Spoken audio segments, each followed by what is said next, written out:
నమస్తే, welcome to think Andhra. నేను మీ ప్రియాంకారావు.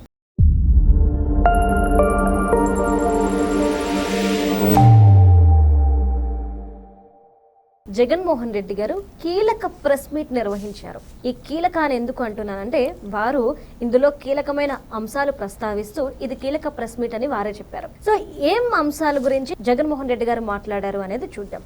మొదటగా పోలీసు వ్యవస్థ మీద ఈరోజు ఎలాంటి వ్యాఖ్యలు అంటే, అవి ఎవరైతే డీజీపీ గారు ఉన్నారో ఆయన ఒక మాఫియా డాన్. ఆయన కింద సిఐలు ఎస్ఐలు ఎవరైతే ఉన్నారో వీరంతా కూడా కలెక్షన్లు వసూలు చేస్తున్నారంట. ఈ కలెక్షన్లు తీసుకెళ్లి ఎమ్మెల్యేలకి ఎంపీలకి ఇస్తున్నారంట జగన్మోహన్ రెడ్డి గారు అంటున్నారు. ఇక నెక్స్ట్, కూటమి ప్రభుత్వం గురించి చంద్రబాబు నాయుడు గారి గురించి ఒక మాట అన్నారు. 3 ఏళ్లలో చంద్రబాబు గారు ఎగిరిపోతారు, ఆ తర్వాత వచ్చేది మేమే అంటే ఈయన ఏం చెప్పాలనుకుంటున్నారు? చంద్రబాబు నాయుడు గారిని ఏం చేయాలనుకుంటున్నారు? ఈ మాట వెనుక ఆంతర్యం ఏంటి? దీని గురించి ఈరోజు ఈ డిస్కషన్లో ప్రస్తావిద్దాం. దీనికి సంబంధించి మనతో మాట్లాడడానికి ప్రముఖ పొలిటికల్ అనలిస్ట్ అంకమరావు గారు ఉన్నారు. ఆయనతో మాట్లాడదాం. నమస్కారం సార్. నమస్తే అమ్మా. సార్, జగన్మోహన్ రెడ్డి గారు అంటున్నారు చంద్రబాబు నాయుడు గారు మరో 3 ఏళ్లలో ఎగిరిపోతారు, ఆ తర్వాత వచ్చేది మేమే అని. అంటే 3 ఏళ్లలో ఎగిరిపోతారు అంటే జగన్మోహన్ రెడ్డి గారు ఏం చెప్పాలనుకుంటున్నారు? అంటే మామూలుగా ఆయన దిగిపోతాడు, నేను అధికారంలో వస్తానని చెప్పడం వేరు, అవును సార్, ఎగిరిపోతారు ఈ విధంగా మాట్లాడటం అనేది వేరు. అంటే దాని అర్థం పరిపర విధాలా ఉంటుంది, దాంట్లో అనుమానం ఏం లేదు. కాకపోతే ఇలాంటి ఇప్పుడు కాదు, ఇప్పటి నుంచో అతను ప్రయోగిస్తూనే ఉన్నాడు, మాట్లాడుతూనే ఉన్నాడు. అలాగే మీరు ఉదాహరించినట్లు డీజీపీ గారి గురించి, పోలీసుల గురించి కూడా మాట్లాడారు. పదే ఎస్పీలని డీజీపీలని బట్టలు తీస్తాను, సముద్రాల అవతల తీసుకొస్తాను అని చెప్పి ఇప్పటికి 7-8 సార్లు అతను ఉపయోగించాడు. అయినా సరే వాళ్ళు దాని మీద తీవ్రంగా ఏమీ స్పందిస్తున్నట్టయితే లేదు. ఇప్పుడు డీజీపీ గారిని కూడా అన్నాడు. డీజీపీ గారు వీళ్ళందరికీ చెప్పేసి డబ్బులు వసూలు చేయించేసి శాసనసభ్యులకి, లోక్సభ సభ్యులకి, మంత్రులకి ఇప్పిస్తున్నారంటూ అతను చెబుతా ఉన్నాడు. అలాగే చాలా విషయాలు మాట్లాడాడు ఇవాళ, చాలా విషయాలు మాట్లాడాడు. సరే, అవన్నీ మనం మాట్లాడుకునే దానికంటే ఇక్కడ చంద్రబాబు నాయుడు గారిని ఆ విధంగా అన్నదాన్ని ఏ విధంగా పరిగణలో తీసుకోవాలి మనం? అంటే భయపెడుతున్నాడా, బెదిరిస్తున్నాడా, ఏంటి అతని ఉద్దేశం? అంటే అతను ఏదైనా వ్యూహాత్మకంగా ఏదో చేయాలని ఆలోచిస్తున్నాడా అని కూడా ఆలోచించుకోవాలి. ఎందుకంటే అది మామూలు విషయం కాదు, యథాలాపంగా అంటాం కాదు, కావాలనే అన్నాడు అతను. అందులో ఎలాంటి సందేహం కూడా ఏం లేదు. ఇక మిగిలిన విషయాలకు వచ్చేసరికి డీజీపీ గారు ఈరోజు శాసనసభ్యులకి ఎక్కడెక్కడ ఇప్పుడు ఆయన అన్నాడు అంటే ఆయనకు సమాచారం ఉన్నట్టేగా. నిజంగా సమాచారం ఉంటే బయటపెట్టు. ఏ శాసనసభ్యులకి, ఏ సిఐ, ఏ ఎస్ఐ, లేకపోతే పై ర్యాంక్ వాళ్ళు ఎవరు అందజేస్తున్నారు, ఏ విషయంలో అందజేస్తున్నారు, ఎక్కడ ఏం చేస్తున్నారని చెప్పి నువ్వు ఉందే అందుకుగా. మాటలు చెప్పడానికి కాదుగా. నిన్ను అధికారం నుంచి దించారు, 11 స్థానాలకు పరిమితం చేశారు 151 నుంచి. మళ్ళీ నువ్వు పెరగాలి అంటే ఏం చేయాలి? ఇట్లాంటి విషయాల్లో నువ్వు పోరాడాలి కదా. ప్రజల తరపునో లేకపోతే అవినీతి జరుగుతుంది, అక్రమాలు చేస్తున్నారు, దోపిడీలు చేస్తున్నారు, దొంగతనాలు చేస్తున్నారు, హత్యలు చేస్తున్నారు, అవన్నీ బయటపెట్టడానికి కదా నువ్వు ఉంది. దాని గురించే కదా నువ్వు మాట్లాడాల్సింది.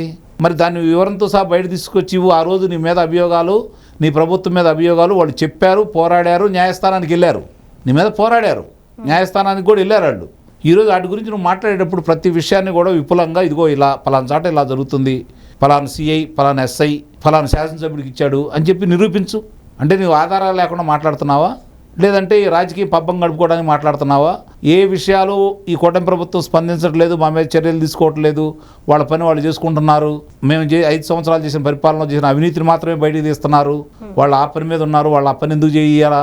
అవినీతి చేసింది ప్రతి నా ఆధ్వర్యంలో కదా జరిగింది, అంతిమంగా నా దగ్గరికే కదా వచ్చేది. కాబట్టి అది వేగంగా జరగకుండా ఉండటం కోసం, వాళ్ళు ముందుకెళ్లకుండా ఉండటం కోసం, వాళ్ళ మనోధైర్యాన్ని దెబ్బతీయడం కోసం ఈ విధంగా మాట్లాడుతున్నాడా? దీన్ని కూడా పరిగణలో తీసుకోవాలి. ఇప్పుడు ఇంకో మాట అన్నాడు అక్కడ. గుడివాడ కృష్ణా జిల్లా పరిషత్తు అధ్యక్షురాలు హారిక గారి గురించి, వాళ్ళ భర్త రాము గారి గురించి కూడా మాట్లాడాడు.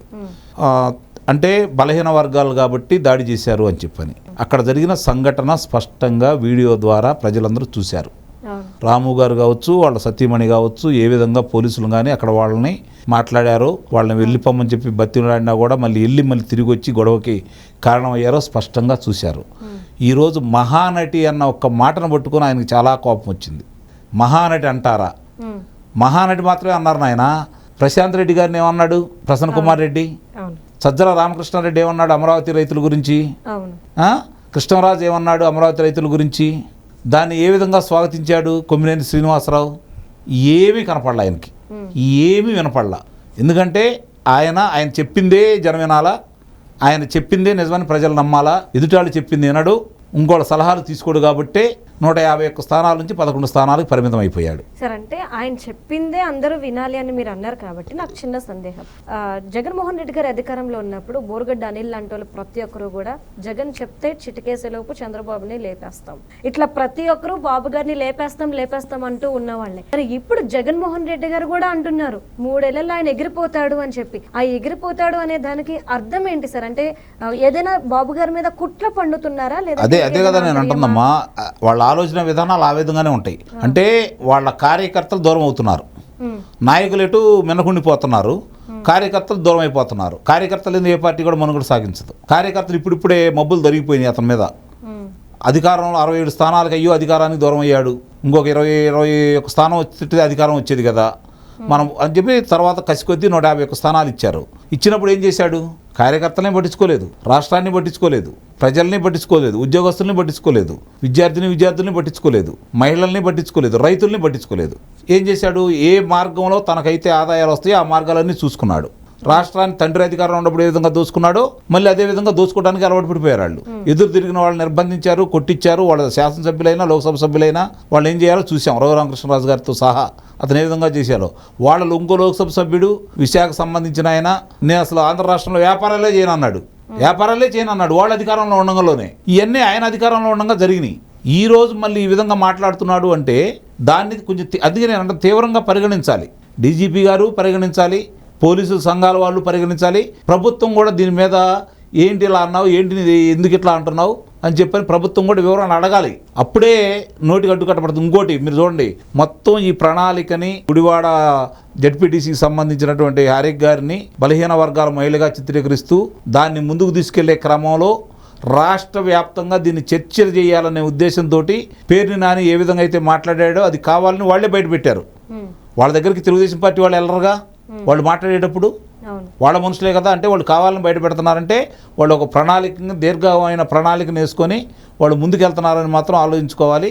చాలా జాగరూకతతోటి వాళ్ళ మీద డేగ కళ్ళు పెట్టి ఎప్పటికప్పుడు పర్యవేక్షణ చేసి వాళ్ళ దగ్గరికి అసాంఘిక శక్తులు ఎవరు వస్తున్నారు, ఎవరెవరితోటి మాట్లాడుతున్నారు, ఏ విధంగా చేయాలనుకుంటున్నారు, అభివృద్ధి దిశగా పయనిస్తున్న ఆంధ్ర రాష్ట్రాన్ని మళ్ళీ పరిశ్రమలు రాకుండా అలజడి సృష్టించేసి పారిశ్రామికవేత్తలను తరిమేయాలని ఏ విధంగా ఆలోచిస్తున్నారో ముందుగా గ్రహించి ముక్కుతాడు వేసి ఎక్కడికక్కడ వాళ్ళ కాళ్ళకి కళ్యాలు వేయాల్సిన బాధ్యత అయితే మాత్రం ఈ కూటమి ప్రభుత్వం ఉందని అయితే మాత్రం నేను గట్టిగా చెప్పగలను. అంటే జగన్మోహన్ రెడ్డి గారు ప్రెస్ మీట్ లో మరో అంశాన్ని ప్రస్తావించారు.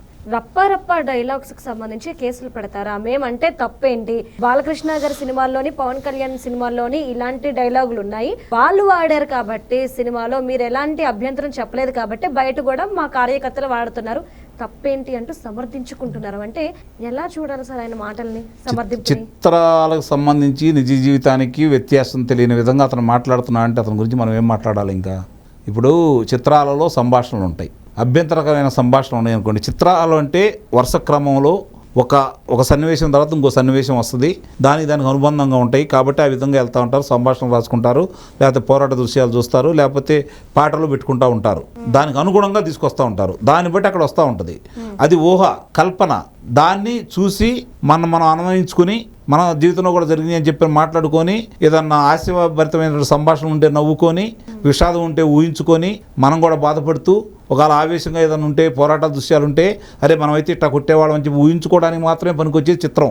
నిజ జీవితం అలా కాదే. ఆ సంభాషణలు అంటే ఊరుకుంటారా? నువ్వే అన్నావు కదా మహానటి అని చెప్పి దాంట్లో ఉంది. ఆ మహానటి పదము వాడారని చెప్పి పెద్ద గుంజుకుంటున్నావు కదా, ఎందుకు గుంజుకుంటున్నావు అట్లా? అంటే ఆ పోరాట దృశ్యాలు లేకపోతే వాళ్ళు కత్తులు పట్టుకొని నరుక్కుంటూ వెళ్ళారు, గొడ్డలు పట్టుకొని నరుక్కుంటూ వెళ్ళారు, బయట కూడా అలా నటిస్తారా? ఊరుకుంటారా? నటిస్తే చూస్తా కూర్చుంటారా? ఈ మాత్రం ఇంగిత జ్ఞానం కూడా లేకపోతే ఎలా? చిత్రానికి నిజ జీవితానికి వ్యత్యాసం కూడా గుర్తించలేకుండా మాట్లాడుతూ ఉంటే అంటే ఆ సన్నివేశాలకు సంబంధించిన సంభాషణలు అవన్నీ తీసుకొని ప్రదర్శిస్తే మేము చేస్తామంటే ప్రజలు చూస్తా కూర్చుంటారా? ఉన్నది ఎందుకు? రక్షణ వ్యవస్థ. ఇలాంటి వాళ్ళని అదుపాయంలో పెట్టడానికే కదా ప్రభుత్వాలు ఎందుకు ఉన్నాయి. ఇలాంటి వాళ్ళు మాట్లాడకుండా చేయడం కోసమే కదా చర్యలు తీసుకునేది వాళ్లే కదా. ఆ విధంగా చర్యలు తీసుకుంటే అది కూడా తప్పు పడుతున్నాడు ఇతను. అంటే అతని పరిజ్ఞానం ఎంత ఉందో కూడా ఆలోచించండి. కాబట్టి ఆయన మాటలు అంతగా పట్టించుకోవాల్సిన అసలు నాకు తెలిసినంత వరకు కూటమి ప్రభుత్వానికి నా వంతుగా నేను ఒక ఆంధ్ర రాష్ట్ర పౌరుడిగా, తెలుగువాడిగా నేనేం చెప్తున్నాను అంటే జగన్మోహన్ రెడ్డి ఏం మాట్లాడినా వివరణ కూడా ఇవ్వద్దు. మీరు వివరణ కూడా ఇవ్వద్దు. జగన్మోహన్ రెడ్డిని ఎక్కడ పర్యటన చేస్తారంటే అక్కడ స్వేచ్ఛగా తిరగనివ్వండి. కానీ జనాలు చనిపోతే ఏమి చనిపోరు అంటే వాళ్ళ కార్యకర్తలే వాళ్ళ కార్యకర్తలు ఇప్పుడు జాగ్రత్త పడ్డారు. బంగాళపాళ్యంలో చనిపోయారా? లేదు. చనిపోలేదు. మామిడికాయలు ఇప్పుడు అది ప్రజలది. ఇప్పుడు రైతులు ఎంతమంది ఆలోచిస్తారు? నువ్వు నేను ఆలోచించకపోయినా రైతులు ఎంతమంది ఆలోచిస్తారు? ఖచ్చితంగా ఆలోచిస్తారు కదా. అదే చాలు, అతను వికృత చేష్టలే ప్రజలకు అర్థమైపోతూ ఉంటుంది. అధికారంలో ఉండగా ఏ విధంగా ఉన్నాడో చూశారు, అధికారం కోల్పోయిన తర్వాత కూడా ఏ విధంగా ప్రవర్తిస్తున్నాడో వాళ్ళే చూస్తారు కదా. న్యాయ నిర్ణేతలు వాళ్ళే కదా, న్యాయ నిర్ణేతలు అయితే వాళ్ళే కదా, వాళ్ళే చెప్తారు. మీరు పలానా ప్రాంతానికి వెళ్తే ఆ ప్రాంతంలో రక్షణ ఏర్పాటు చేయండి. ఎందుకంటే మాజీ ముఖ్యమంత్రిగా Z+ కేటగిరీ ఉందని చెప్పని అంటున్నారు కాబట్టి, ఎంతవరకు ఉందో నాకైతే తెలీదు, ఉందని అంటున్నారు కాబట్టి మీరు చేయాల్సిన వరకు మీరు చేయండి. అది కాదని మీకు చెప్పిన దానికి విరుద్ధంగా వెళ్ళాడు అనుకోండి, జరిగేదానికి మీరు ఎలా బాధ్యులు అవుతారు? రేపొద్దున అంటే ఇంకో మాట కూడా చెబుతున్నాను నేను, రేపొద్దున పలానా చోట పర్యటనకి వెళ్తున్నారంటే న్యాయస్థానానికి విన్నవించండి. ఇదిగో ఇట్లా అంటున్నాడు, మేము ఆ నిబంధనలు పెట్టినా పాటించట్లేదు, ఏం చేయాలో మీరు చెప్పండి అని చెప్పి న్యాయస్థానం చెప్పండి. న్యాయస్థానం ఏం చేయమంటే అది చేయండి. న్యాయస్థానం వదిలేపోయింది అనుకోండి, నరకను కూర్చోండి. ఏం జరిగినా కూడా న్యాయస్థానం మిమ్మల్ని ప్రశ్నించదు కదా. అప్పుడు ఖచ్చితంగా అలాంటి పనులు చేయండి, రెండోసారి అతనే దావలోకి వస్తాడు. Okay, right. Thank you so much sir.